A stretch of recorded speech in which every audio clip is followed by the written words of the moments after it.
Allez, mbote ba congolais nyonso ozali kolanda biso na media lelo à travers émission oyo Tolobela Mboka émission peuple congolais ozali ko permettre biso bana nyonso ya Congo to meka un peu ko réfléchir par rapport na oyo etali mboka na biso Congo tozali en direct na Kinshasa ozali kotela biso bisika ndenge na ndenge na pesi mbote na équipe technique ozali kotela biso na media lelo na moni Eli Mogisho na réalisation na pesi mbote na bande biso ba cameraman bazali awa mbote mingi na mwana mboka Merveille Katumba mbote na DRH Timothée mbote mingi na yemoko HK Today ya zone leso depuis États-Unis Honoré Kabongo pour bande ko nyonso bazali na Kinshasa na Brazzaville na miki pour tout bisika ni na nso ngibino l'autre aux en face à face maître Eli Beni face Mama Dena porte-parole en vol na bande to Kabola makanisi thématique na biso zali kaka mibale to kolobela vite province à Kinshasa par rapport ya insalubrité et puis par rapport ya menace à gouverner la ville à Kinshasa est-ce que on t'a remplacé Daniel Boumbaté dans les provinces à Kinshasa à Tolobela et puis deuxième partie Tolobela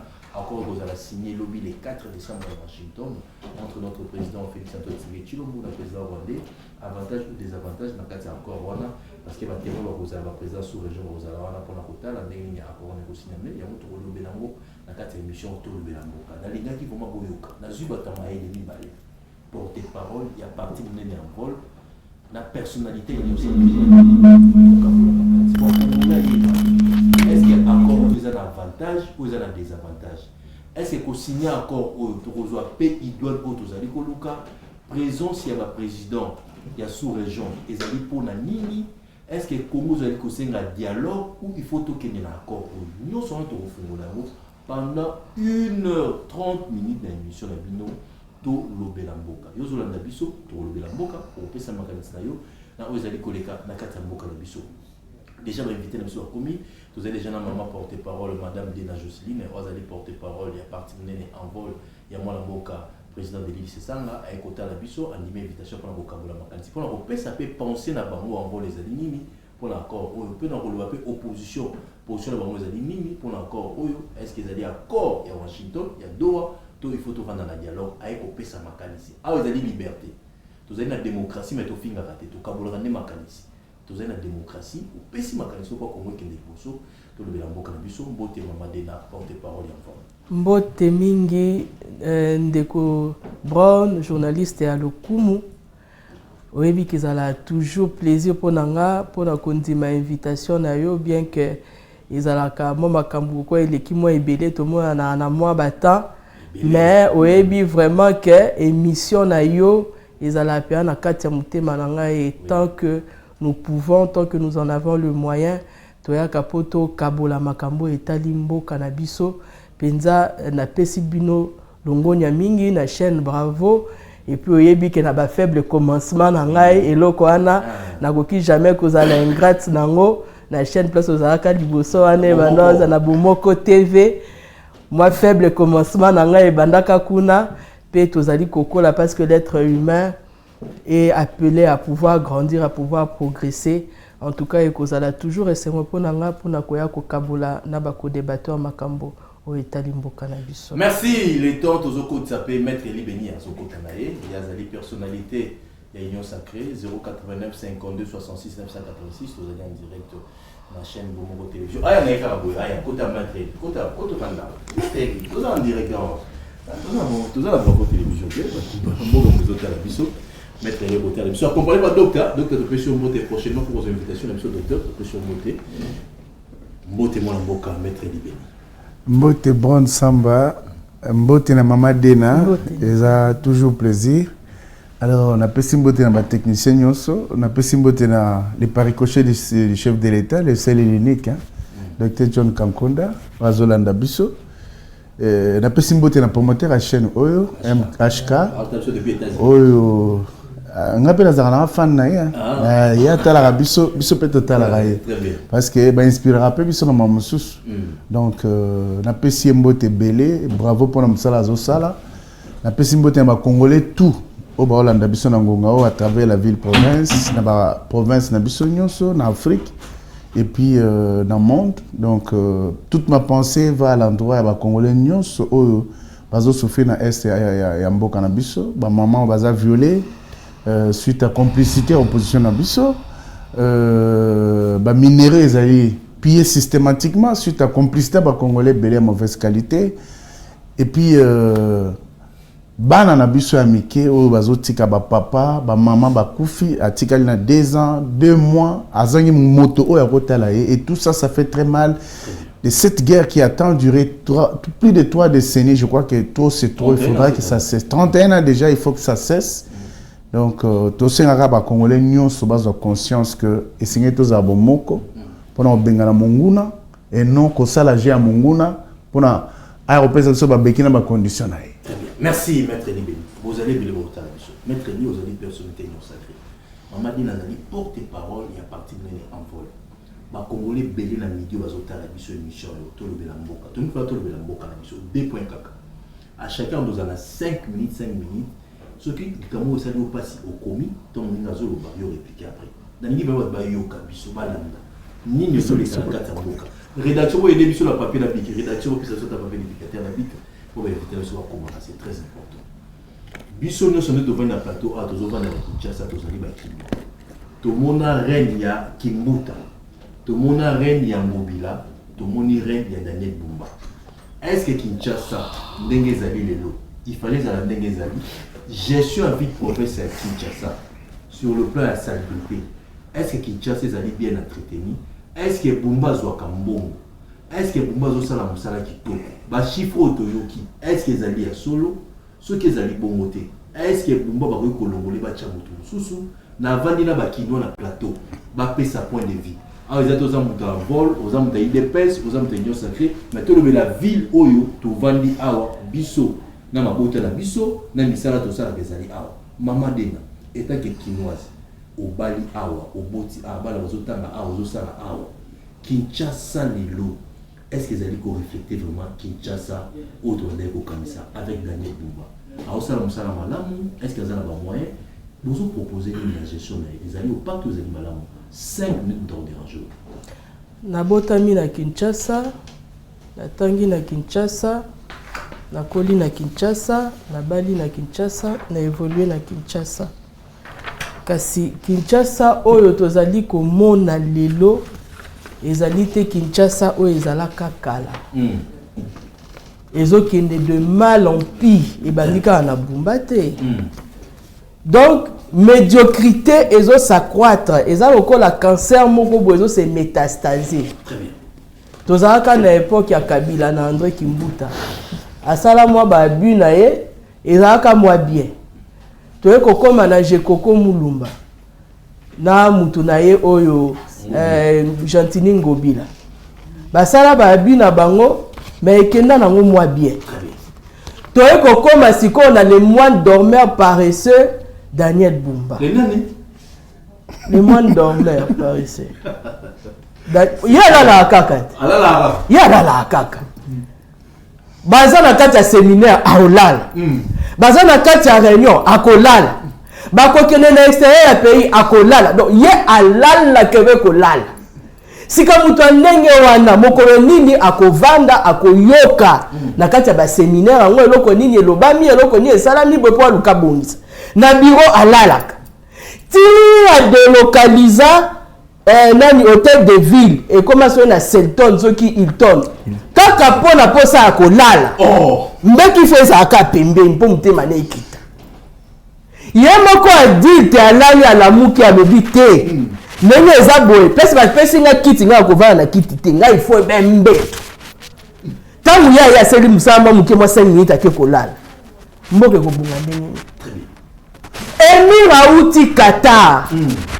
Aye na Kisasa. Est-ce que vous dites que Qatar est parmi les villes les plus propres du monde? Tant que l'on kuna aye awa, eza quand même que amona le kumwango ya miroir congolaise ou ezali capitale ya Kinshasa. Bacheli biso ba rideau. Ye Daniel Bumba ya mutuna ye pona ye amona kiteke esengela ki pona ye mbongo ya chaki rideau wana aluka bato ba congolais ba jeune congolais apesi bango mbongo wana ba longola santé parce que kino azalaka na motivation.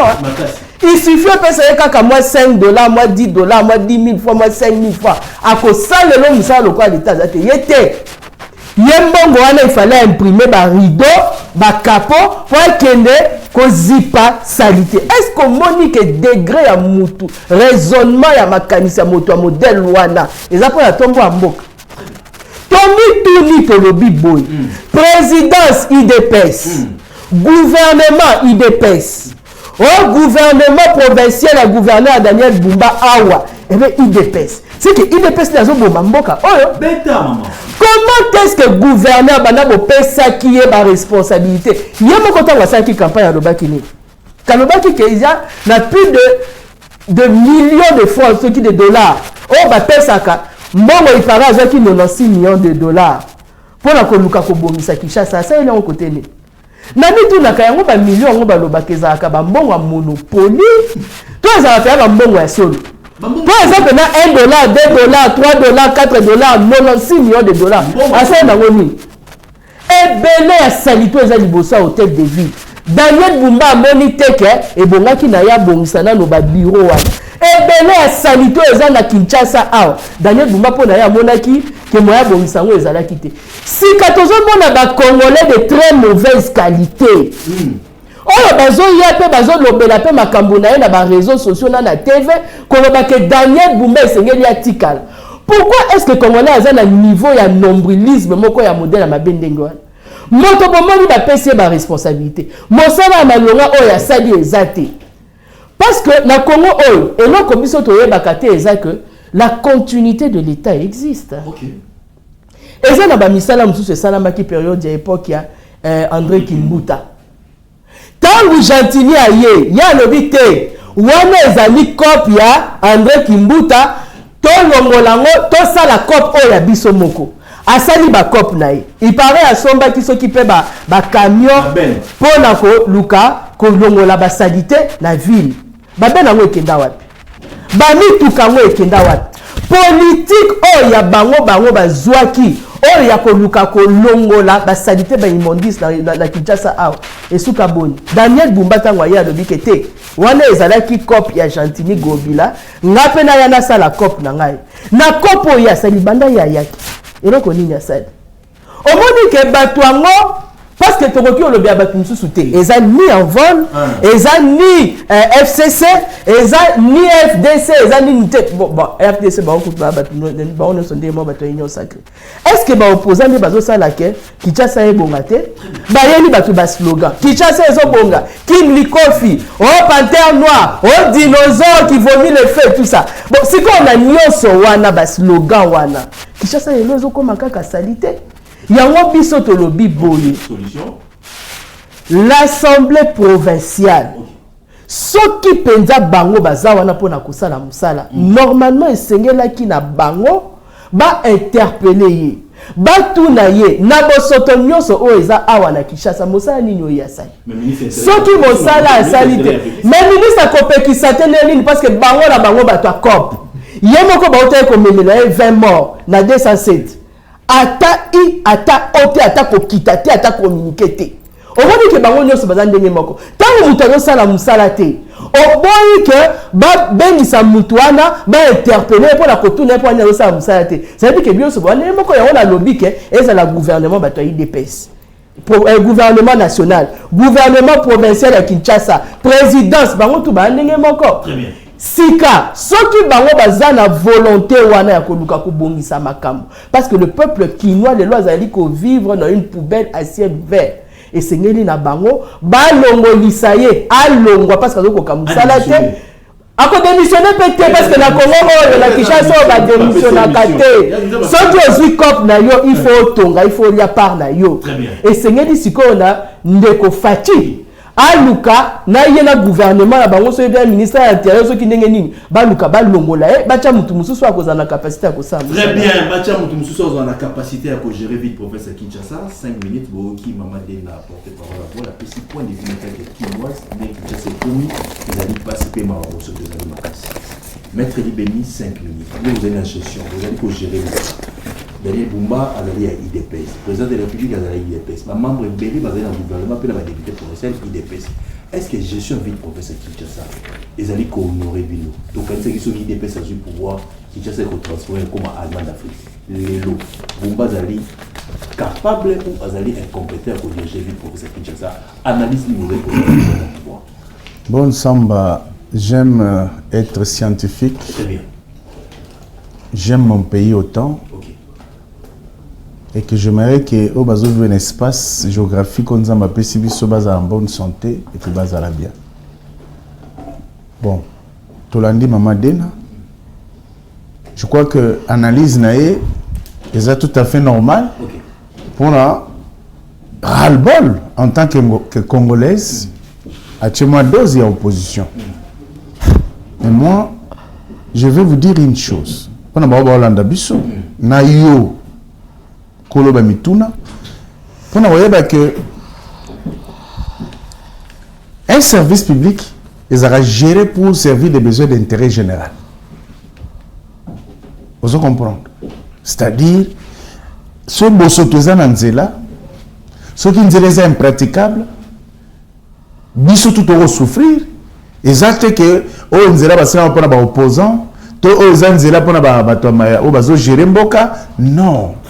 C'est-à-dire gouverneur ya ville, administrateur du territoire, ministre, DG, chef du quartier, chef de riz, bah, on so bazana moins responsabilité, reconnus de par la Constitution et les lois de notre pays, doivent travailler dans le sens d'assurer le bien-être social des Congolais. C'est très important.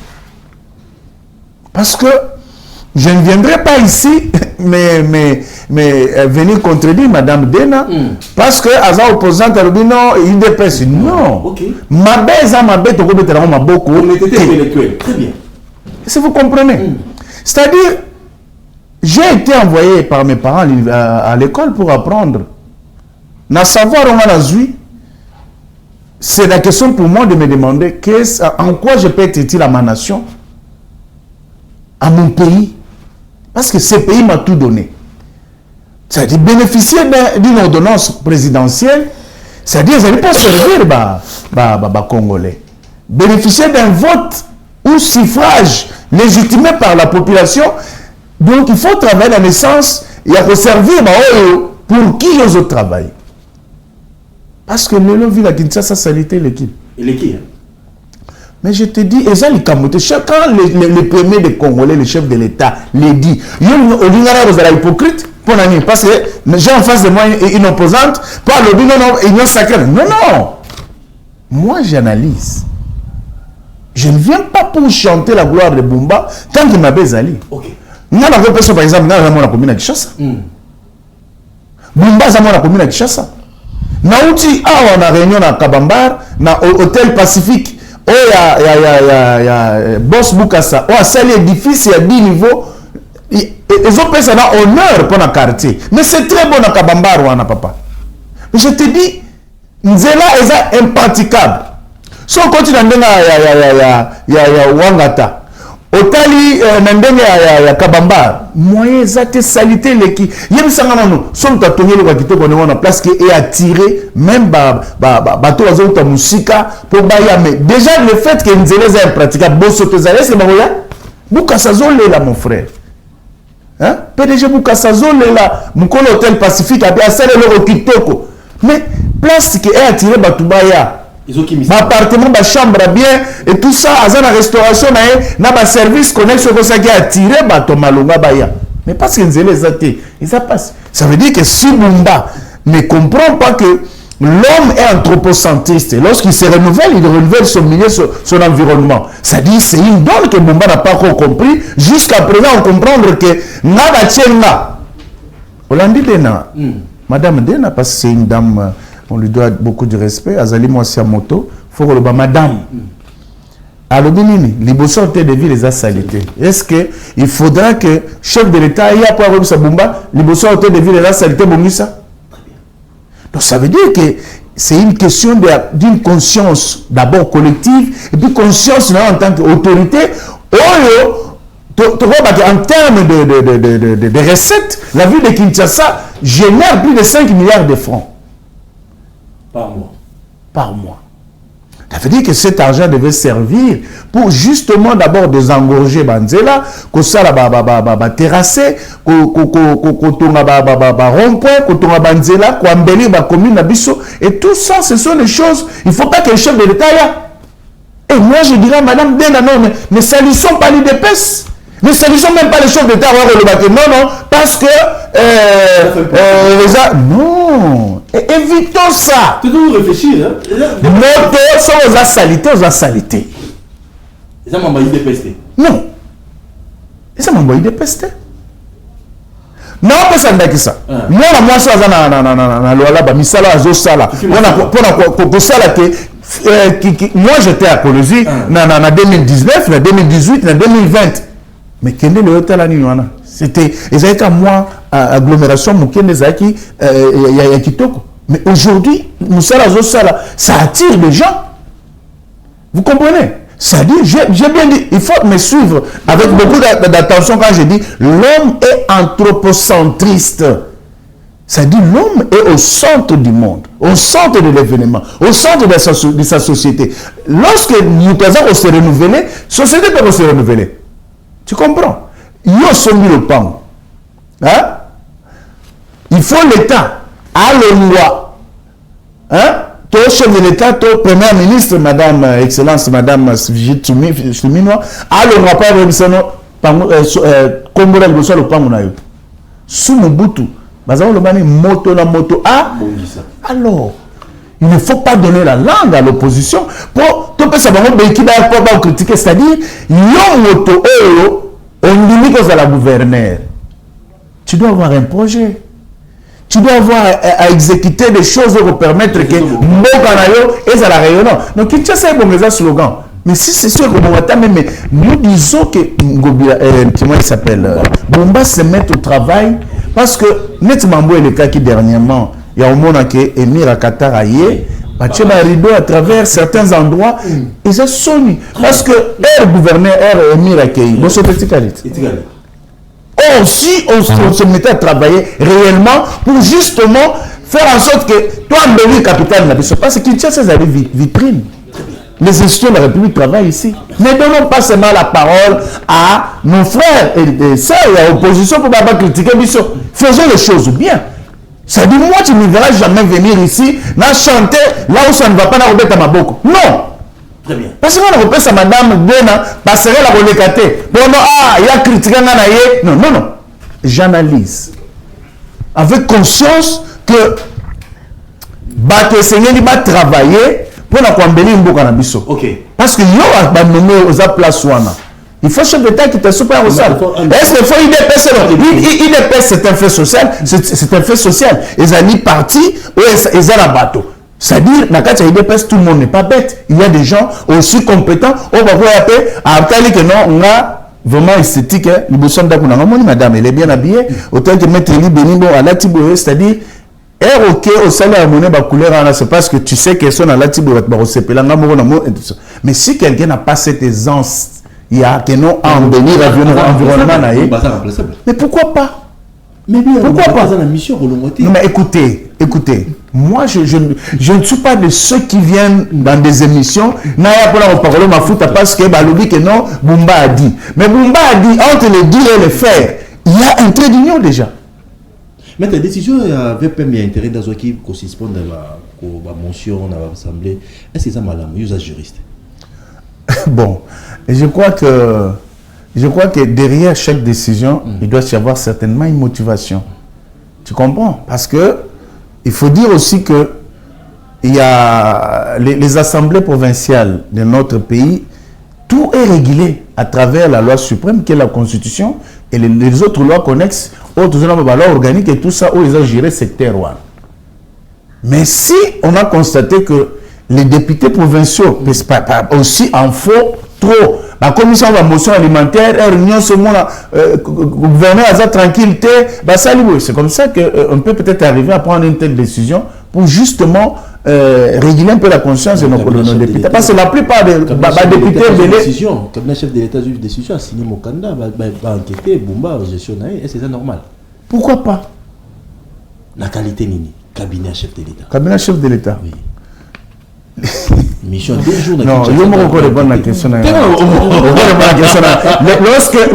Lorsque le cabinet du chef de l'État prend une décision, c'est-à-dire le directeur du cabinet dépend directement du chef de l'État. Vous comprenez? Lorsqu'on constate, non, Babou qui m'a bien écouté, lorsqu'il constate que j'ai à traiter de cette question, tu m'as suivi certainement sur Bossolo. Bon voilà, donc c'est pour te dire que lorsque moi j'ai vu la mission qui a été diligentée là-bas, j'ai vu c'est une mission qui vient du ministère de l'Intérieur. On est allé à territorial, mon sous super territorial, il y a direct à Pézalaki.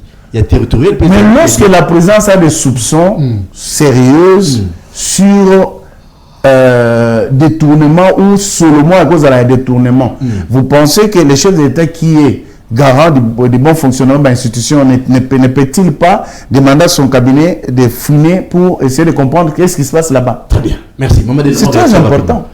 Cabinet ça s'appelle de l'ingérence. Non. Et l'ingérence dans les affaires de l'État, puisqu'il y a la constitution et bongisa makambonio surtout par rapport à ce qui doit être fait et ce qui ne doit pas être fait. Et ça là un échelon. Et ça va makambusu suneti moi na boya moi si à koki directement ko solana papa te. Il faut aller kana on a grande sœur a solina maman derrière ko solana papa. C'est de la même manière que le cabinet du chef de l'État n'a pas le droit de donner des injonctions directement au gouverneur de la ville-province de Kinshasa.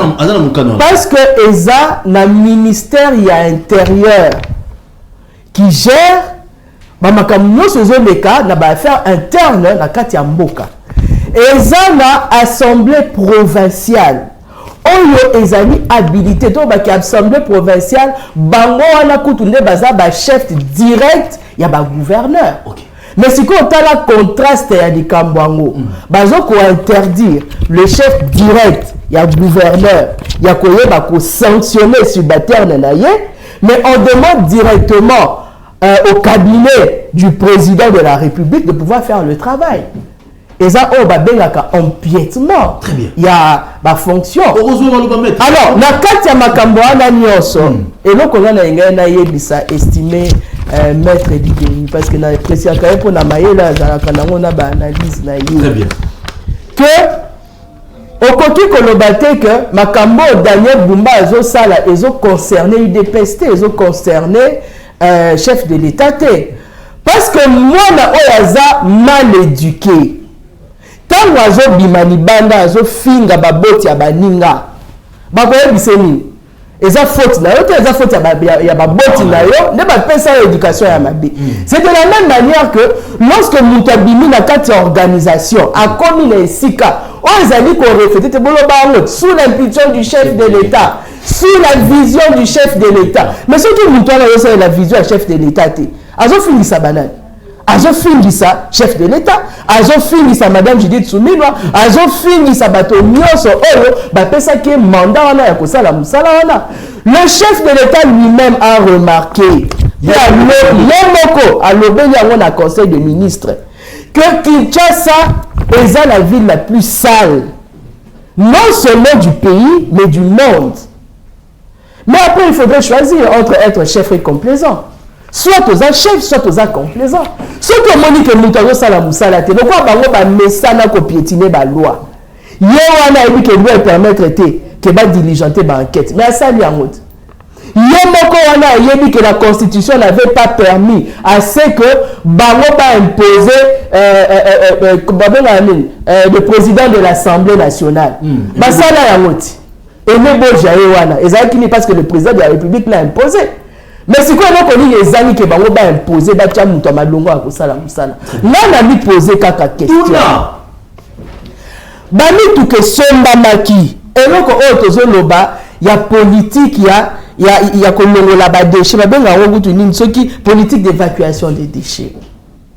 Na cadre la continuité de l'État. Gentimi Gobila asomba ki ba biloko anati. Mais pourquoi batona ba kosa ela yango te? To loba likambo oyo ya kozongisa pouvoir ya l'État na kati ya mboka. À l'époque nous savions que ça qui na ba chef de rue, babanda ko exister, chef de quartier, avant ya koko maintenant na bourgmestre et consort. Comment na bango? Papa na mikolo bazali ki loboko ya bango ka na simabwe azo tambola na ba avenue. Maman Kingangi otiki salite liboso lupangu no pona nini. Eloko nini ezangi pour que olongola salite wana. Soki maman Kingangi alongoli salite wana te ba connaît amende.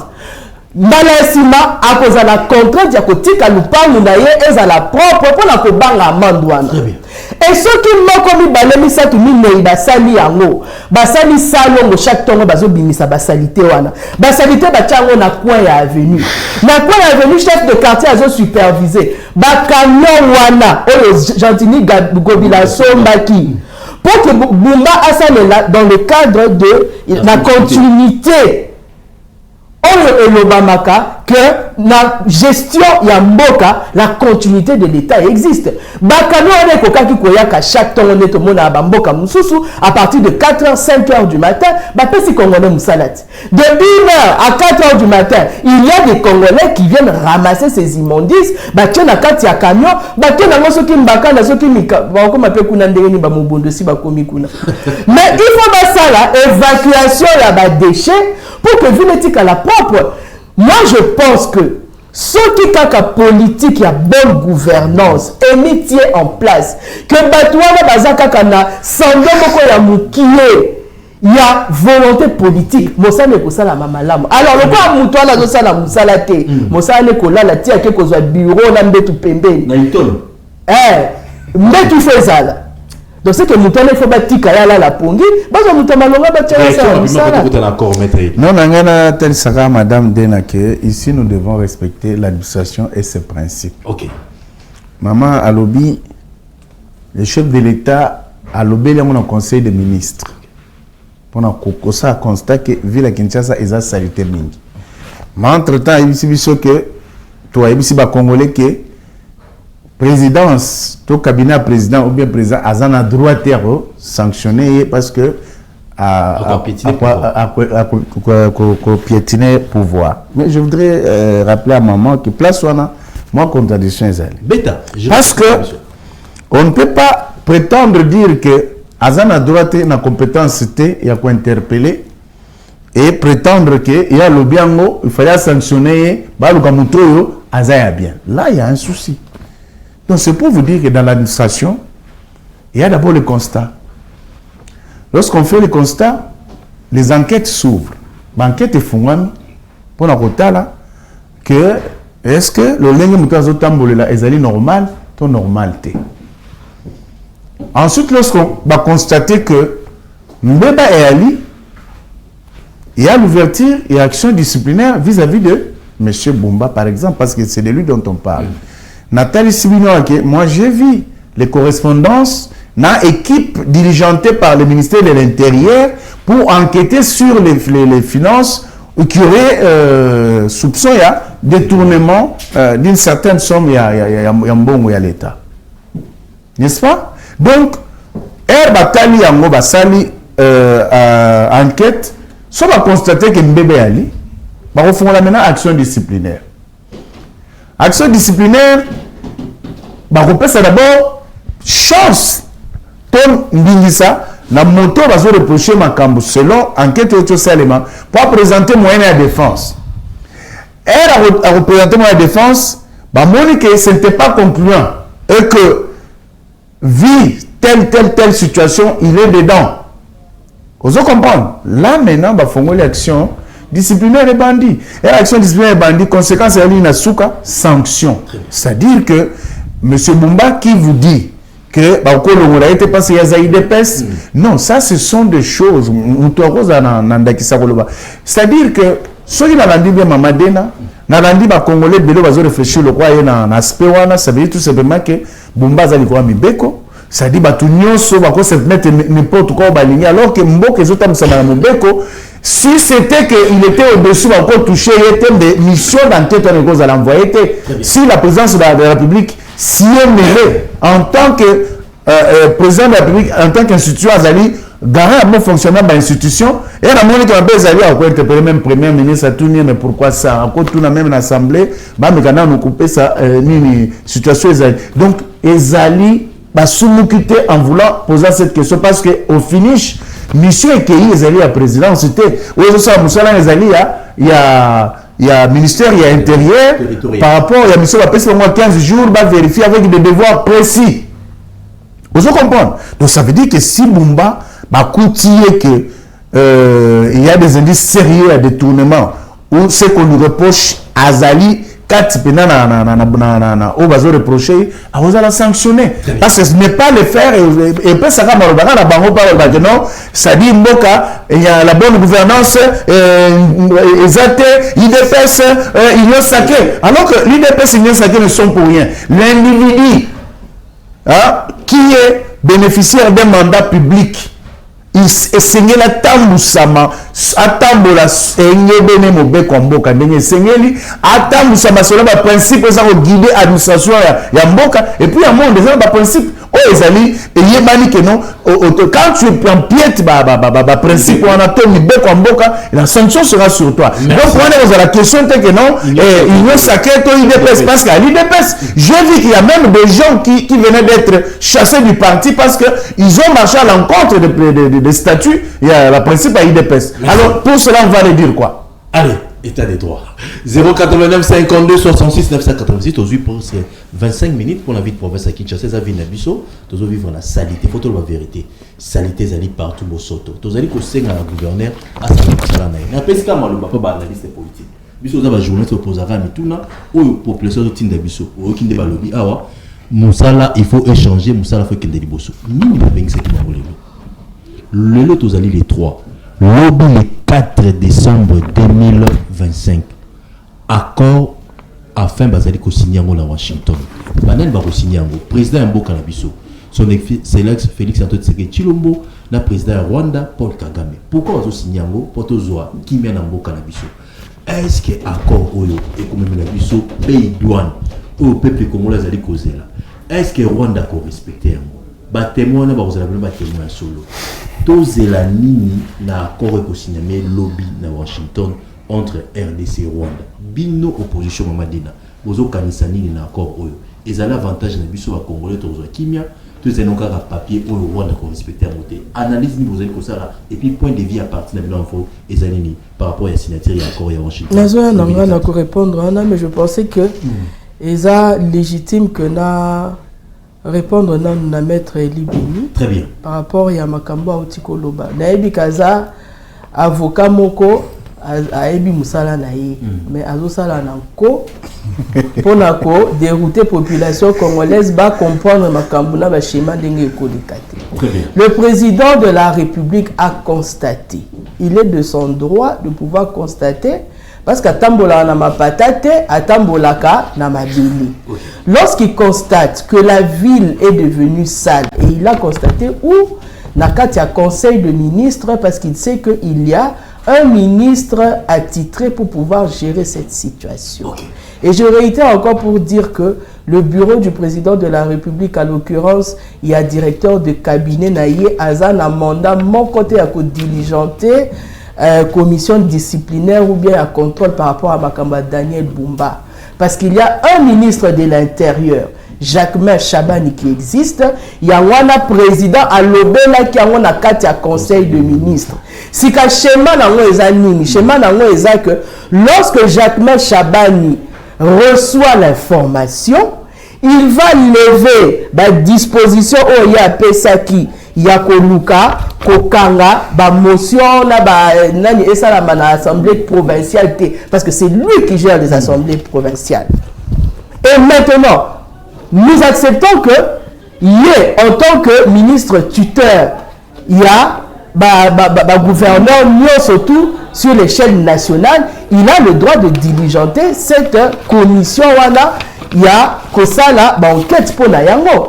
Maintenant, en levant la mesure, Oyo, Yakobo, Yako contrôler le gouverneur, il va donner la possibilité, la supérieure naturelle, il y a Daniel Bumba, l'Assemblée provinciale, Yako Bengi, ça y est, pour la Kotouna, pour la Nini qui chasse le Sala Mabongo, c'est à partir maintenant, il y a réponse au Daniel Bumba à Kosala. Na banquette assemblée provinciale de Kosala, de assemblée, puisque yenda aza na mandat wana, ba Kosala ba motion pe ba ko sanctionner. Normalement, c'est ce qui doit être fait. Très bien. Alors, il ne faudrait pas défendre l'indéfendable. Merci. Nazo li la question na yo. Accord. Accord. L'obi ba ko signer accord. Obi pa nini pona kimia. Pays douane, ils ont un pays douane.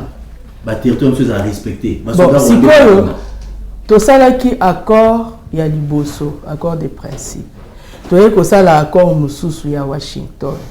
To si ici na accord ya Washington, to ye ko kota na accord ya Doha. Banda ba banda ki ba accord wana, pays douane wana to zeli wana côté ni.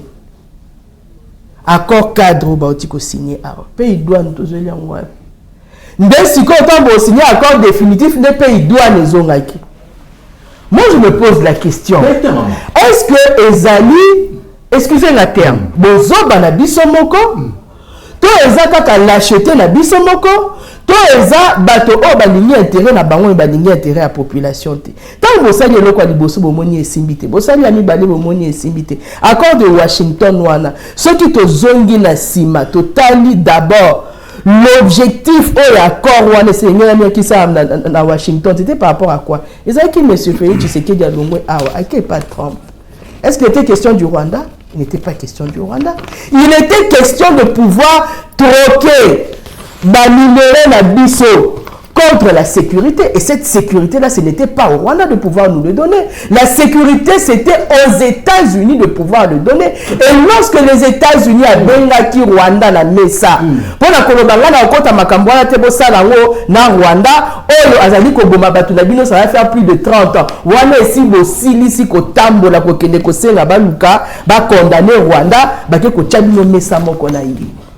Finalement, dans cet accord, d'abord, on a abrogé le Cameroun à 2773 parce que parce que la résolution 2773 de l'Obakini, il fallait que la troupe rwandaise puisse quitter illico presto le sol congolais. Mais quand on a signé l'accord, il était question de quoi? On pousse à l'eau immédiatement et comment après 90 jours. 90 jours, il est qui déjà le autre jour ici. Est-ce que la troupe congolaise a quitté la République démocratique, excusez-moi, la troupe rwandaise a quitté la République démocratique du Congo? Non! Quand on a quitté l'accord Rwanda, bato o bino mokenda ko luka po pesa ba richesse na bino. Et comme yote, biso to ko pesa bino sous sécurité te, biso to tikani wana en observation. Mais biso to kolia ba minéraux na bino ya ofele. Nakati wana kaka baebisi bino no na ndenge eza wana esengeli na bino boluka bosala ndenge nini bokoki ko neutraliser le FDLR. FDLR obino moko bandaka la boloba qui existe na sol congolais te ba dédouaner Rwanda na ba responsabilité na ye parce que la FDLR wana na 94 to se rappeler parce que Congolais a bossa na ka histoire. Il regrette le fait de pouvoir ouvrir les frontières na makambano le kanaki la génocide ya tout parce que il y a un essai qui bato na bakota tant bato na bakota qui na ba idée expansionniste na bango de Rwanda le quoi ya bandaki génocide ko bomba batuti wana il fallait landa ko ya ko bomela bango na Congo.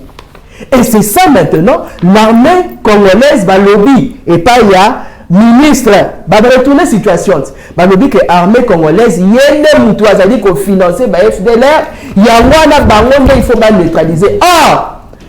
FDLR ba côté ni na nord Kivu na sud Kivu ba territoire du bozali ko contrôler si ko pour que bon lukandene ni ya ko silisa bango il faut bo silisa na M23 bokena M23 bo signer na bango o tete ko longwa ti siko batika li ko longwa te na komba na banda alpha ti omega ti to kokende na Jérusalem accord wana biso to benga ngo accord torchon pourquoi parce que ils ont la solution moko ekomema sika tango bango ba kokende lobby pour que ba kende ko signer ba ko conclure parce que ko banda uté bande 90 jours armée rwandaise il fallait ba longwa na Congo batika na ko longwa te.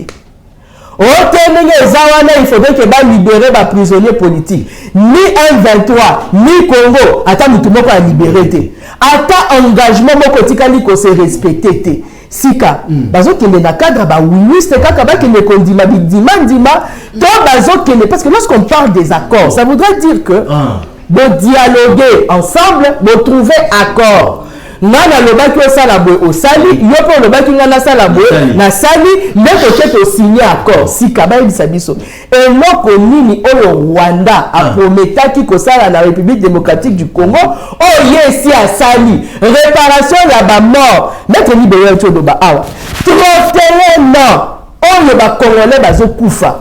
Est-ce que l'accord wana ba signifier qu'attend le fait que ba réparer ata ba 10 millions de morts ba kufaki pour na biso très bien nazo conclure wana na koloba lokola ba accord wana ezala Washington ezala ya Doha eza ba accord torchon pe yango ndezo memela kabiso mabe oyo tozali ko vivre tile loyo esengeli tangu ndeko Félix Tshisekedi akokende lobby asangisa bango aloba bandeko baninga mikati na nkolo na ebisi bino ke ngai population na ngai se retrouver te parce que tobo sanate Congrès démocrate des États-Unis balobaki likambo wana baokutu bazalaki d'accord na accord wana te balobaki le peuple américain azali ko se retrouver na kati ya ba accord wana te Donald Trump ko ya za businessman azana posa azwa ba intérêt na yemoko personnel ça n'a rien à voir avec les États-Unis ça n'a rien à voir avec le Congo donc esengeli na ye puisque le point 8 ya accord na bango ya Washington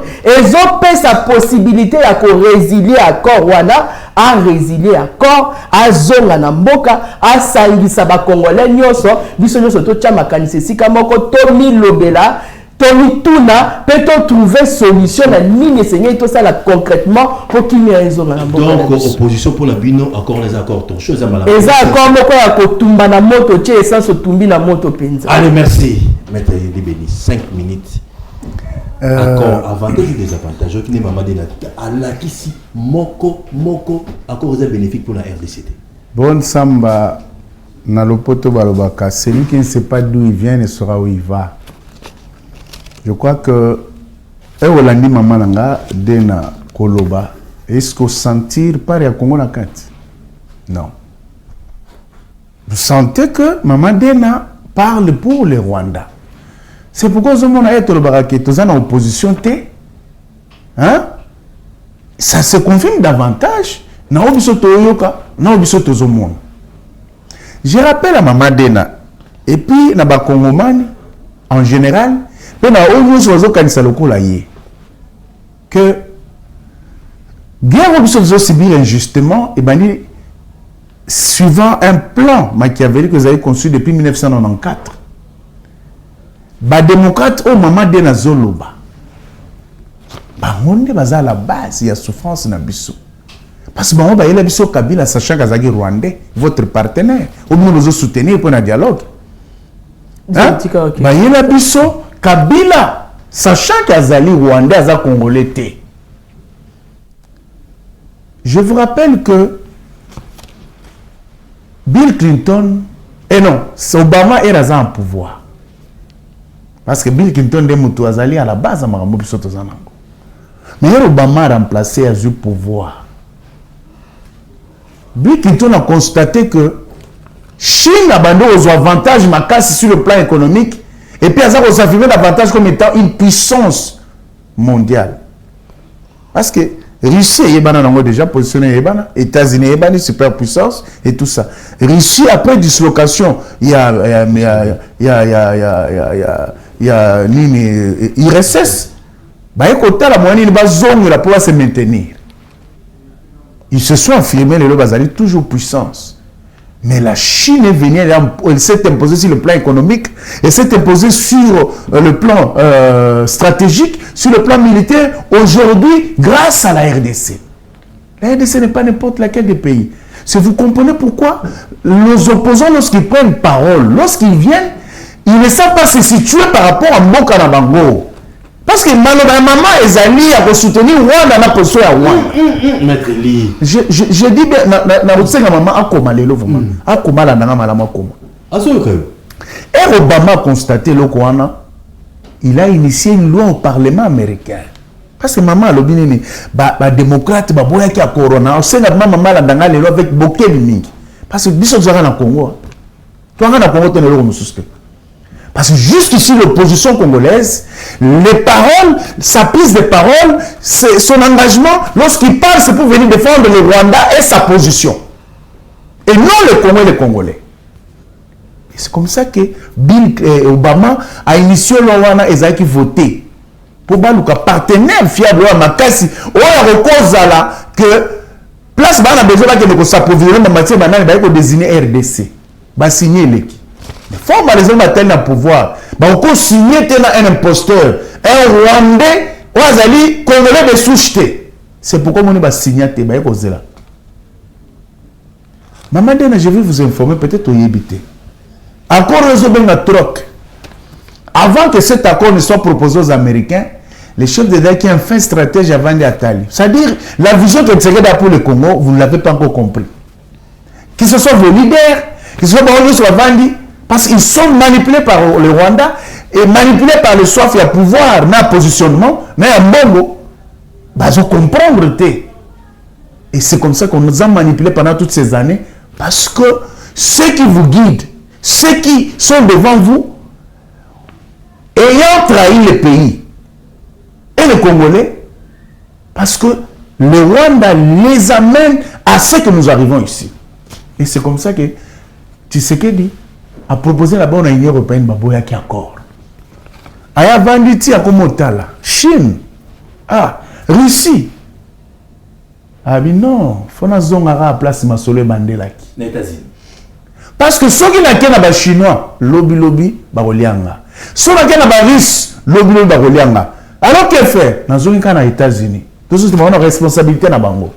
Mais ce que Maman Dena ne sait pas, la façon dont tu sais qu'il a négocié cet accord, et Zalate, Américain, sénateur, mais aucun président africain n'est arrivé à négocier, obtenir ce qu'a obtenu cet homme. Ils ont faveur à RDC? Il y a un blague. En faveur à RDC. C'est-à-dire qu'il négocie pour que, l'accord ou le contrat qui sera signé avec les États-Unis soit gagnant-gagnant. Deux. Tous ceux, toutes les entreprises américaines vont s'installer à 80% mettent à la congolaise. Vous comprendre que les Congolais qui ont de l'argent aient le moyen de s'acheter des actions au sein de ces sociétés. Tu sais qu'il a obtenu ça. Aziamo. Et que le deal ne permet pas aux États-Unis d'avoir les sociétés sur la matière première. Ils peuvent aussi négocier avec d'autres pays du monde. On va négocier pour la Russie. Donc, Aziamo. Alors, de quoi on parle, Maman Dena? Vous comprenez? C'est-à-dire, tu sais qu'il a obtenu ça. Maintenant, problème, mes amis, comme les démocrates ne respectent jamais le Béco aux États-Unis, ce sont des affairistes, des mafieux. Et ça, la Bango, ça, la entreprise de Bango, l'industrie de Bango, et s'enrichir davantage, et non pour les États-Unis. Contrairement aux conservateurs républicains. C'est comme ça que lorsque Trump vient, cette proposition-là, je trouve alléchante. Il se souvient de la loi proposée par un démocrate, Obama. C'est comme ça qu'ils ont tendu la main. La propagande, il y a 10 lois. États-Unis, RDC. Voilà. Place nous se Trump encore à travers le monde. C'est la ministre de l'enveloppe pour la guerre dans le Congo. Tu sais qu'il dit Aza Mutumoko, Aza stratège, un chef visionnaire et tout ça. Tu penses qu'il serait bête pour dire ça? Et c'est comme ça que Baye Kosala que parce que tu sais que c'est un natif moi en Mboka, Baboui qui va passer na Mopaya, Soso, Aza Mboka, mais il déclare à Dobi Akei. Mais est-ce que bon va comprendre? Et c'est comme ça que la situation est au Salem. L'Union européenne a commencé à arrêter, tout ça. Trump, si elle le sait, à un moment, tout le monde va avancer dans le président de l'Union européenne, président de France, il y a Pologne, il y a avancer dans le Trump, pour la part de la Congo. Maman Dena, tout le monde a vu ça. Nous n'avons que ce Congo. Parce que la politique comme ça, là, et la politique spectacle, qu'on défend une position à Ouad. Vous avez l'avantage à RDC. L'accord est à l'avantage de la RDC. Et c'est comme ça que je vais vous dire, les meilleurs de nos occasions. C'est comme ça que les États-Unis attallent à l'Obi. Non. Yo Qatar Emir Yaka. Bisso c'est vrai. Dis-le Zoya. Mais le nom c'est vous les Qataris. En ce qui concerne la chaîne à minerai, tout ça, mais Bisso, on a encore besoin d'uranium, on a besoin de coltan, on a besoin de lithium, on a besoin de tel minerai. Mais or, et tout ce qui va avec, c'est vous. Voilà liquide. Benga Batouana, Ovani Sabango. Après avoir signé les 15 juillet, je crois juillet, premier signé qui est dans les États-Unis. Et c'est comme ça que Atindi Emir, c'est Trump lui-même qui l'a envoyé. Oh. Mais je te dis, c'est Trump lui-même qui l'a envoyé, c'est comme ça que Emir Avani Bango, Sali accord. Olandi Mamadena Ebsio que non. La résolution 2773 sur 73, Bakundi on sait que Mamadena article politique. Non, monde article politique. Résolution on a et le bini. Elle va signer encore aux États-Unis, premier accord aux États-Unis. Et le BIC a affirmé que Rwanda faut respecter la souveraineté dans l'intégrité territoriale du Congo. Rwanda a enseigné et Congo même. Mais bassengi na Rwanda abima na Congo sur toutes les entités ou bien la province nyonso ou la territoire nyonso za occupé abima. 3 bassengi restauration autorité de l'État. Maman de la bien. Maintenant, toqué la résolution 2773, où il y a le but qui est abandonné. Or, la résolution 2773 fait partie intégrante du accord signé le 15 juin ou juillet 2025. Le 19 juillet. Ah, le 19, hein? Voilà, merci. Vous comprenez? Ça fait partie intégrante de la WANA. Maintenant, voilà, Nde Batikeli Sukoyo Doha. Arrivé là-bas, qu'est-ce qui se passe? Il y avait d'abord Nairobi, Luanda Ekoya et tout ça. Mais on avait déjà désigné, dans cette résolution, désigne des catégories de groupes armés. Tout ça, dans groupes armés nationaux et puis groupes armés étrangers. Maintenant, AFC M23 fait partie des groupes armés étrangers. AFC? Oui. Nanga nationalité? Non, Nanga c'est quelqu'un qu'on a pris pour représenter le visage congolais. Nani, parce que Kagame n'a rien compris. Au moins déjà le 15 décembre 2024, il ne fallait pas signer encore. Kagame Akili, non, vous devez négocier avec le M23. C'est pourquoi il faut faire très attention, maman. Parce que au monde, la politique étrangère, c'est quoi? C'est la façon dont un pays entrevoit ses relations avec j'en arrive. Avec d'autres. Vous comprenez? C'est la façon dont un pays entrevoit ses relations avec d'autres pays du monde. Au monde, tout ça, une émission. L'ambassade de TV, TV, Congolais, résumé pour passer à l'américain, pour passer à l'ambassade britannique, note. Et c'est comme ça que na Doha va désigner Rwanda qui était déjà déterminé na résolution Rwanda ayant compris aye ko banano yo Kabila yaka force assumer yo nanga yaka force assumer. Vous comprenez? Et comme il y a négociation, ce n'est pas ce visage congolais dont on envoie. Mais bazotin da Rwandais pour la signer. Maman ne s'est jamais posé la question pourquoi Kagame est celui qui signe la bataille de Doha, ministère des Affaires intérieures rwandais, qui signe. Et demain, les 4 États-Unis, c'est Kagame qui doit signer. Maintenant, pense bon, dialogue, il faut dialogue intégral, tu sais que de tout ça. Mais lorsque Kagame est sorti récemment à l'objet que, pour l'ouverture humanitaire, l'aéroport fait Kagame à l'objet, non, Goma, c'est un de mes problèmes. Justement pour guérir cela, pour il faut d'abord la condition d'exiger parce que Goma c'est nous. Pour guérir cela, il faut Kabilaya, Sholaya, c'est comme ça que je dis, maman, soyons sages, soyons intelligents. Les Congolais doivent comprendre que dialogue de côté de Mbokoro entre Congolais et aussi sa guerre on a failli la yaki c'est ça la yaki non. Or par contre en soutenant ce qu'ils disent Kagame est venu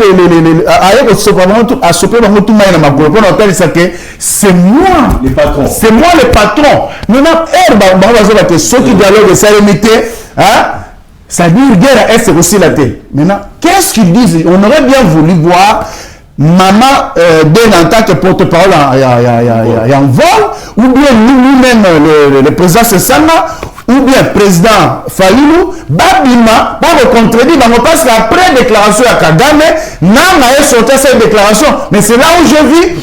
C'est ça là. Et les autres venir s'agiter ou non, non, c'est pour vous dire que nous n'avons pas une opposition. C'est une opposition qui accompagne Kagame, qui accompagne les revendications de Kagame, et Tshisekedi a totalement raison. Il y a continué encore parce que c'est cet accord qui met fin à la guerre. Merci. Parce que l'émir est là où tu même na Rwanda.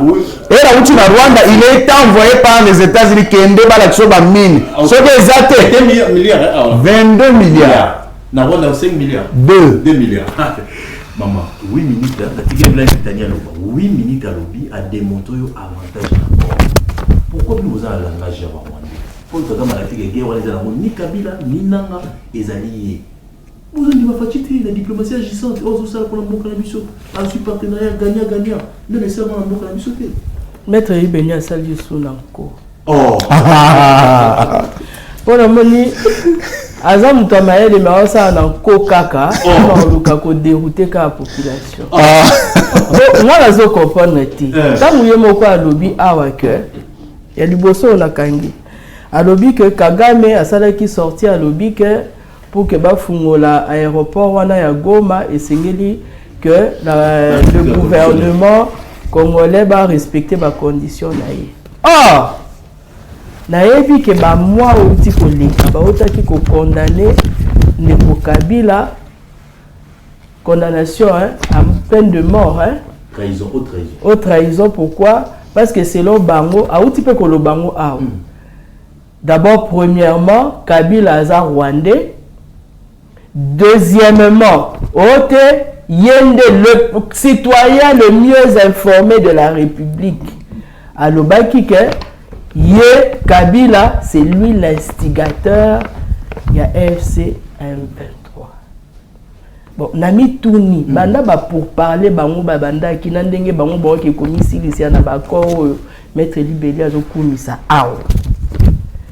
Alors que la Cour supérieure militaire, il y a en tant que, bon, on a dit qu'il y a une casquette avocat, mais c'est un pratiquant. Oyo, il y a dit qu'il ne contredire jamais décision. Il y a juge, tant que Kabila, son père c'est Mzee Laurent Désiré Kabila et sa maman c'est Maman Sifa Mahania. On est à Liboso. Yami Balé, maître Libeni a lobby awake, biso tozo lobela Rwanda. Bon, nami kwandi mutu nami tuni. Ebanda Rwanda. Et à kozonga na M23. Est-ce que Mama Dena ne mutu ayaki kozongi sa guerre Rwanda? Yemo konde ko fachita wayaki na pouvoir. Azu pouvoir le 20 janvier 2024. Avec Omata, le premier discours, il est venu trouver un Congo réunifié avec une armée forte. Est-ce que Maman Dena Moutaloba Kango? Té. Tant qu'il y a Benga qui est 23 à Kinshasa, avant d'ici, Bango soit une Béatrice et à entretenir Bango 14 mois. Est-ce que Maman Dena ne Moutabengi qui Bango? Tant qu'il y a Moko Ndima qu'il était au courant que Batouana Bazaki na Kinshasa dans une même phrase, il a affirmé et infirmé. Il y a lobby que naebi ke Batoubayaki, mais ezalaki ministre na ngande mutaye. Bon, bref. Tango ndeko Félix Tshisekedi asimba ki Kagame na loboko amemie na stade bayembeli yo nani aboya Kagame. Eza Mama Dena mutamemaki. Tango batuna ki ndeko pona nini osali bongo alobi que c'est parce que le Rwanda Kagame a un carnet d'adresse. Donc, biso ba Congolais to tika la bangamba, ba minéraux na biso ba marocain ko raffiner kuna. Est-ce que Mama Dena de mutalobela ki Rwanda?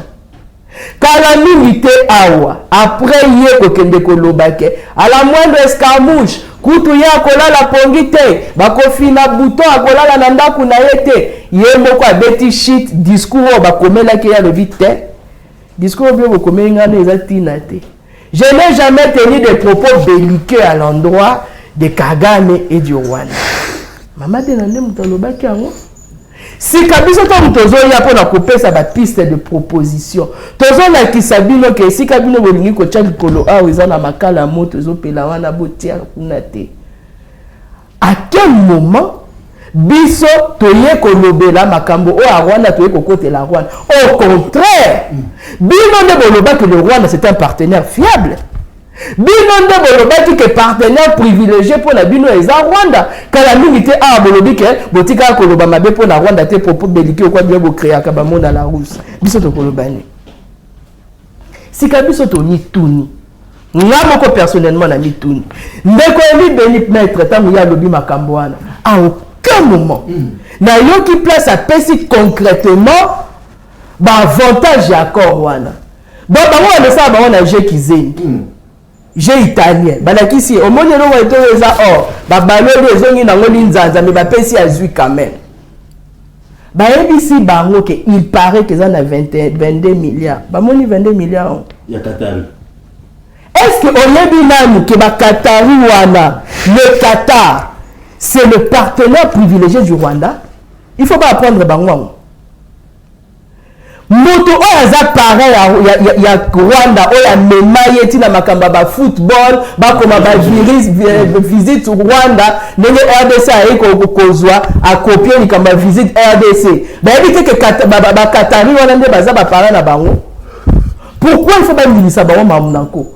Quand vous allez que biso tokoya na ce qui peut ba industrie tokoya na est-ce que déjà ba moni ba industrie yango? Et beaucoup de photos à Saint-Thomas. Tous en a bénéfice du doute. Cacao de copier sa batouana. Bon, le bâti de l'industrie. Tout le monde en a une industrie. On doit voir quand même un faible début du commencement pour que tout à ceux qui te copient sa confiance totale. Est-ce qu'ils l'ont fait? Nous avons vu que guerre est zone Canada Est. Tout c'est le rété. Le Rwanda est en train de bénéficier parce qu'ils sont en train d'exploiter. Il a dit ici que Nanga Azali Pio et Rwanda. Mais pas ça qu'on a Goma. Ils sont en train d'exploiter. Il y a des gens qui continuent de mourir. Il y a des déplacés de guerre. À quel moment la République démocratique du Congo a bénéficié à Makambouana et à Rwanda? À quel moment les troupes rwandaises ont quitté le sol congolais? Très bien. Si Kassinati au moment que ça a l'obézani. Et puis j'ai dit qu'ils aient. Il y a un moment où il y a un gouvernement fouet. Le bango déjà ba message na bango na banzadi et c'est erreur. Pe na 4 erreurs on a besoin de progresser nango ba moni le quoi baza na raison. Et là comme biso to yebisaki bango c'est que ni le Rwandais ata bolobi ke ngai nazolobe ba Rwandais moi je m'en fous parce que le Rwanda parlons de Kagame. Na Rwanda kuna, il est le meilleur président. Ah? Mais oui, parce que Azon Nandela, bah bien-être, il y a peuple là. Mais Tine Azon Yiba Awa, et ça peut être Rwanda. Tine Azon Yiba Awa, et ça peut être Kuna. Qu'est-ce que lui il a à foutre de la sécurité des Congolais? Azon ça la pour Namboka nae. Yé Trump, tant qu'il y a Azon Yiba la numéro na biso Awa, et ça pour la vie américaine. Tant que l'Union européenne pour la richesse pour négocier. Et ça ne peut pas bondir un boka là-bas. Mais qu'est-ce que M. Félix Tshisekedi fait pour le bénéfice de la accord on a pour bondir un boka là? Est-ce que sécurité les Américains des fois lorsque vous marchez de ville en ville, de pays en pays, pour demander à ce que va condamner Rwanda, va condamner Rwanda parce que qu'est-ce qu'ils en ont à foutre? Non! Bino n'étant le bino pour personne qui congolais. Parole d'honneur na bino. Et ça quand on dit parole d'honneur c'est comme parole à déshonneur. Que beaucoup nous quand n'y a que développer mboka. Le peuple d'abord aussi est koufa. Mais quand même pour la bien-être de la population, est-ce qu'accord on a depuis les débuts et là qu'on y aimé le peuple congolais. Aimer le peuple congolais de l'autre côté. Il y a un biso to lobby que accord wana bon mata. Bon kita. Bon baluka na mabele accord wana eza accord moko torchon ya kozwa essence ko tia likolo nango ko tumba yango et ceux qui boza na ta moi patriotisme mukie tant bozo ke le lobby bo ke le ko résilier contrat wana na bandeli pe lisusu parce que biso tozaya ki na posa ya ba poste tant bo bandaki mamwa bien ba consultation et consort so tozaya na posa mbongo mais to kota nde ba msusu pe ba kota eloko biso to lingi na patriotisme otoza nango eza ya ko faire revenir bino à la raison pona ko yebisa bino que démarche bino bozali ko engager ezali démarche oyo ezali ko kende à l'encontre ya ba intérêt ya population bozoni samaye na bino esika moko bomi loba ete esenye na bino bo changer fusil d'épaule pe bo pesa population wana SM. Allez, bo pesa population SM. On va une réaction. Vraiment. Oh, déjà? Et ceux qui aussi, c'est au téléphone aussi, c'est Michel. Ah, voilà, merci. Donc, il y a une maman, on a bandé na place maman de na Soukisi. Pour notre il sait que maman, ceux qui président c'est sanga, ceux qui ministère, ouais, ça va le camalonga na union sacrée. Peut-être éviter. Donc, les politiciens qui sont à l'opposition, bitumba bazanango, ils appellent l'intérêt na bango, ils appellent na Congolais. Ça c'est très important à retenir. Oh. Oui, bah ça que vice-ministère, il lui voulait plus. Mais le col a joué qui ministère wanate, yango ayaki kolongwa azoni na opposition. Donc c'est pour vous dire que la science sans conscience n'est que ruine de l'âme. Vous comprenez? Parce que maman dena a bureau le monsieur le bac ya FDLR. Abi FDLR gouvernement congolais mais maman ozo pensana que FDLR baza na partie est où ils ont occupé na AFC M23. Mais bien sûr. Conséquence, c'est que c'est le Rwanda qui contrôle tout. Alors, si on a un gouvernement congolais que FDLR, hein, va livrer FDLR, même Mondele a dit très bien que c'est ce jeu qui zeng. Vous comprenez? Parce que Baronde va contrôler FDLR, Baronde va FDLR. Donc, vous non, mais il y a justement un recadrage dans la technique. Lorsque nous disons que quand nous sommes sur une table à dialogue, retiens que chaque partie a une prétention à y. Aucune partie ne peut venir imposer que la clause va contenir l'accord à la partie A. Non. Le médiateur, à côté, là, comment assouplir. Parce que il y a une solution que pour nous, ça va FDLR. Mais pour nous, ça va aller na yo. Parce que déjà, dans le rapport, peut-être qu'il y a ou bien aux autres semblant, dans le rapport, il y a la commission au Bachaki pour exécuter l'accord à Washington. Bah, le bail clairement que les FDLR ont été dénombrés à 1500. C'est un mouvement résiduel et bah, moi, je suis d'accord avec en Rwanda. Vous voyez bien mon côté. Donc, c'est pour vous dire que, bien justement, c'est pour appuyer le Rwanda. Au moins, il y a une réplique. Mais le chef de l'État a eu pouvoir. Démarche na liboso. Et ça a dans les 9 voisins. C'est le seul pays au monde qui a 9 voisins. Vous comprenez? C'est-à-dire que quand tu as 9 voisins, tu as 9 dangers. Et tu as 9 avantages. Si vous avez la population, la activité, l'échange, le commerce et tout ça pour le bonheur de vos peuples. Et c'est à ce titre-là que, à quelque moment, chaque voisin, pour les tiens chers voisins, ce qui nous divise ne peut pas être plus. Ce qui nous unit peut nous unir et cause la plus importante, c'est que nous diviser. Ceux qui travaillent ensemble, bino boko ya na ba projet, songolo pakala, bo travailler na ba ya biso na bino pour le bonheur, na sécurité ya biso nyos. C'est ce que le chef de l'État a fait. Mais lorsqu'il a constaté que Kagame n'était pas sincère, il a résigné encore Nyoso wa sinaki na Kagame. Donc, donc, c'est-à-dire que lorsque les choses se reviennent, bien mon compte à la baliverne. Vous comprenez? Et il y a une partie de la population qui a des bêtises. Il y a une Kagame. Et tout ça. Mais vous oubliez que tous les accords, toutes les conventions signées avec le Rwanda ont été annulées. Rwanda récupération sur la tête. Donc, on se comprend. C'est-à-dire qu'ils ont un problème très sérieux, nos amis de l'opposition. Alors, il sous que décision de la justice militaire ils ont marqué contre Kabila n'a pas contredit la maman zana fongolo mémoire lelo pour na libérer pour le belango sous-souté oyebi Kabila lorsqu'il sentait son pouvoir toucher à sa fin avec sa bande ils ont pris un certain nombre de lois où ils ont protégé bango mais ces lois et on constitue pas danger pour na bango. C'est-à-dire que dans ce pays, Kabila, dans la loi portant statut des anciens chefs de l'État, dans l'article 5, et peut s'y avantage, il y a kozana ndaku, kozana garde, kozana soins de santé, soins de voyage, il garde tout ce que vous voulez. Mais nous on a le bien que faut a droit à neutralité de réserve, c'est-à-dire oui qu'on attaquer RDCT ou cause position contre la RDCT sous peine d'être traité de traître de haute trahison. En violant cette loi que lui a promulguée, il a commis ce qu'on appelle la haute trahison. Maintenant, de quoi on parle, maman? Parce que les Congolais, pour ça, vous donc, sachez que à violer le Kouana. Deuxième chose, la déclaration d'un Est. Troisième chose, loi portant organisation forcément des partis politiques en RDC. Et cette loi-là existe il a existé sous son règne, et autant qu'il est sous le règne de Tshisekedi. Lorsqu'il quitte la politique active, le loi a commis ce que... Non, sénateur invité. Ailleurs, comme membre actif de M23,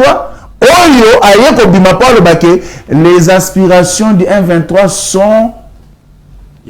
Vous allez comprendre. Donc, et là, quand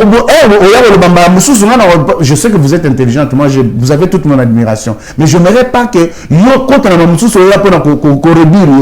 c'est pour te dire que en revenant sur cette situation-là, ça veut dire que vous n'avez pas compris que vous piétinez les lois de notre propre pays. Si vous respectez ce qu'on a respecté en bas français, merci. Toujours à oui, mais 3 minutes à la alors, donc c'est pour te dire que non, quand en justice militaire on a lobby que Kabila maman naye Sifa Mahania, papa n'a musée Laurent Derzé Kabila. Mais ça, tu as oublié que c'est les réquisitoires tels que présentés. Lorsque tu arrives dans une audience, on te présente tel que toi tu t'es présenté. N'est-ce pas? Mais la partie accusatrice qui vient avec ces accusations et les preuves, on lui a démontré à suffisance que monsieur n'est pas congolais. N'a pas signature, il a signé depuis qu'il a fait 18 ans. Même depuis qu'il était chef à la force terrestre, on appelle ça hors de Babako et Sagoma en 1998, a signé toujours Hippolyte Kanambe Kazembere. Donc c'est pour te dire, maman, que elle a signé de moi, identité na yemoko azako assumer yango. Pourquoi il y a ça à la conclave à Nairobi ou Baoutia dernièrement a signé? Parce qu'elle a signé nous sous-souté, elle a aussi HK Hippolyte Kanambe. Vous comprenez? Ils ont honoré Kabongote, HK, Hippolyte Kanambe. Donc c'est pour te dire que, Bissoba Congolais, nous avons un problème très sérieux. Il y a qu'on défendre l'indéfendable. Parce que Kabila, les députés belges en plein hémicycle, en Belgique, que Kabila, ces jeunes Rwandais qu'on est allé prendre pour aller diriger au Congo parce qu'on savait qu'on les manipulerait. Mais non, Batono sur la Lubara. Il n'est pas si n'a pas sa maman le Batono. Lorsque Obama Salulu a lobby que tokopesa tete signé na RDC mais to signé na natif ya Congo moi na mboka solo pa wana bango ba yebi origine na ye ba yebi nationalité na ye. Donc c'est pour vous dire maman Dena que les apasses aussi c'est dans le camp M23.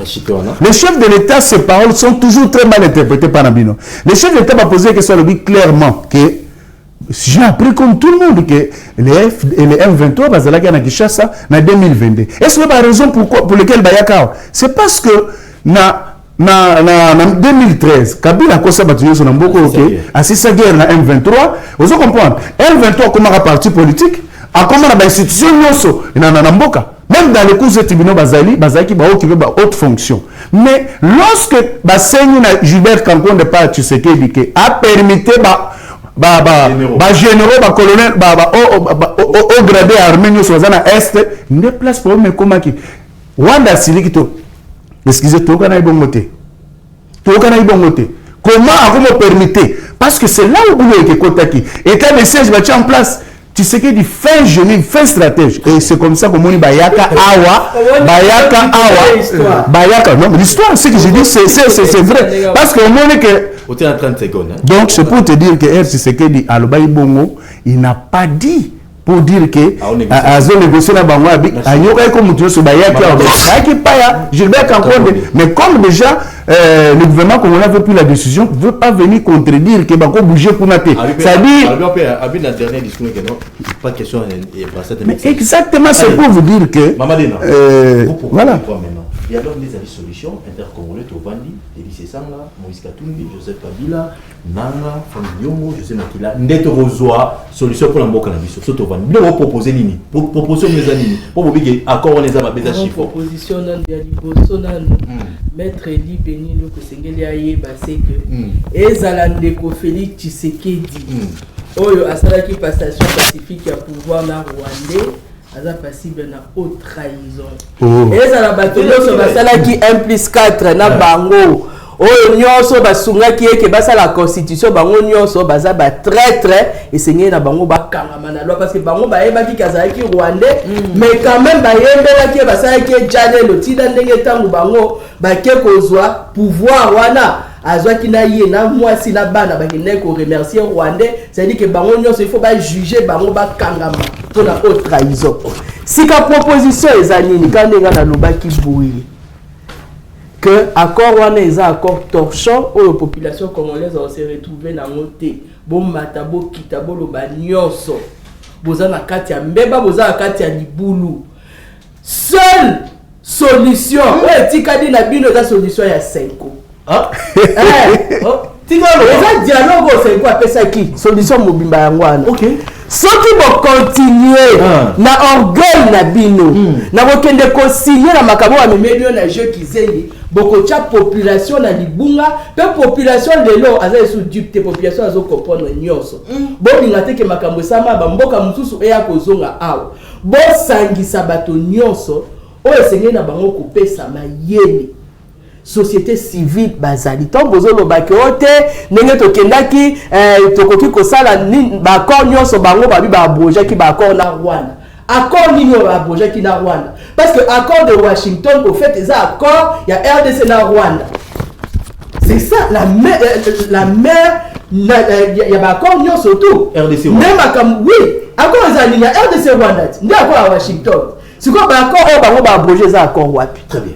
Et Seigneur na bango bazonga parce que na M23 bango bazolobela na o moye que to lobana bango ezake bokenda ko signer na doit bokenda signer na nai non police armée na ndangati na batu na eti kasi eloko nini ezangi bino bo sangisa population bato o mitu esalaka bato o bakoki kopesa bino makanisi parce que to lobaka dikambwana que avant que na ba accord wana à Washington et seigneur ki basala dialogue wana bato nyonso mitu esalaka bato politique nyonso bapesa makanisi leloko nini tokoki kosala po kimia ezonga parce que to loba na vérité siko makambo c'est là on va pas là c'est surtout pour dialogue na guerre ici là est après ils avoir ko solo na ekoki kosila ekoki oui.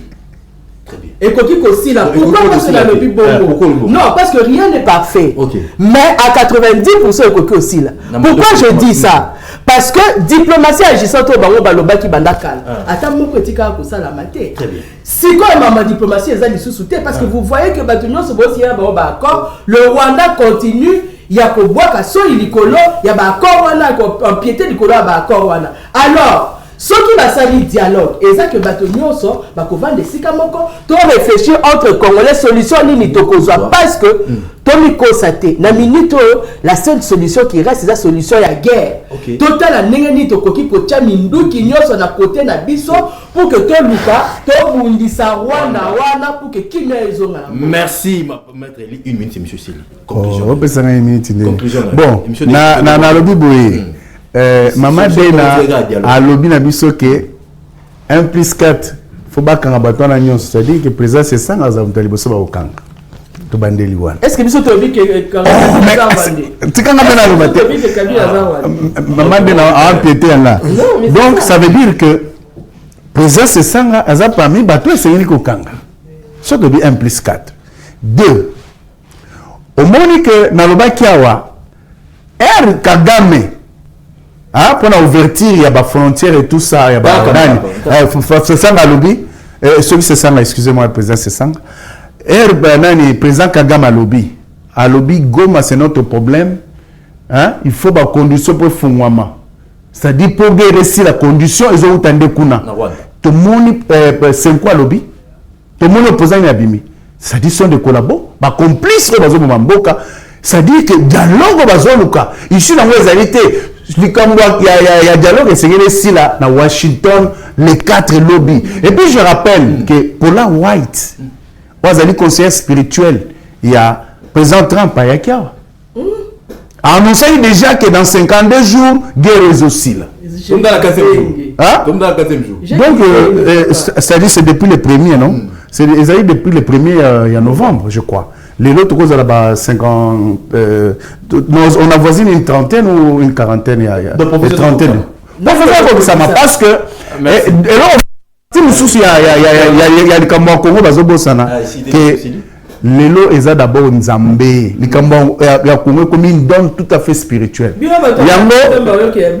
na lo bateno je salue le pasteur Walesa oyo apesa ki prophétie que mokonzi mboka fa apesa mboka na maboko na nzambe et lelo grâce à l'obéissance ya mokonzi mboka na liloba na nzambe na message avec précision na comment dire procédure epesa maki prière ça le 19 décembre. Il y a une réaction. Et puis je rappelle pour finir Paula White à Ayawa. Il y a une deuxième cérémonie. Il y a Rosalie Sambo dans Nzambe. Et Salem est sous chef de l'État similé pour la deuxième fois à Nzambe na Kiti. Donc c'est pour vous dire que ces Égyptiens que nous voyons, on ne verra plus. Merci la merveille Katumba. Tokutani, pour l'annonce on a 22h30 de division. Merci Maman Denani, une bonne merci beaucoup. Merci Maître Eli. Merci Madame Dena. Oui, toujours. Moi de même. Intelligence et Bimakasha, crème de crème. Merci. Allez, toi, Lingambo, comme ça, tout le monde. Merci.